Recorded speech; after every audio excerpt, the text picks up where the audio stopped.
Hi guys 11×22 আমি এসে গেছি মান্না পেন্টাস ওরফে দীনেশ মান্না। আমার চ্যানেলটাকে লাইক সাবস্ক্রাইব করে পাশে থাকবেন এবং আমার ফেসবুক পেজ দীনেশ মান্না নামে আছে, একটু সাবস্ক্রাইব করে রাখবেন। আদিযোগী চলে এসেছি, এখানে ডাবের জল খাচ্ছিলাম এবং মালাইকারি।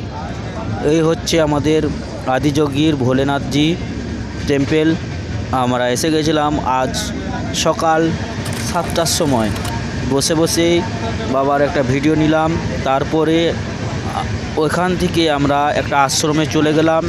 আশ্রমে অনেক কিছু রয়েছে দেখার, সেখানে মোবাইল অ্যালাউ নেই এবং চপ্পল যত কিছু জিনিস রয়েছে সমস্ত খুলে রেখে যেতে হবে। এই হলো শিবের টেম্পেল আর এইখানে হলো বাবার আশ্রম, এখানে যোগাশ্রম সব কিছু রয়েছে। টাটা, লাইক সাবস্ক্রাইব করে দেবে।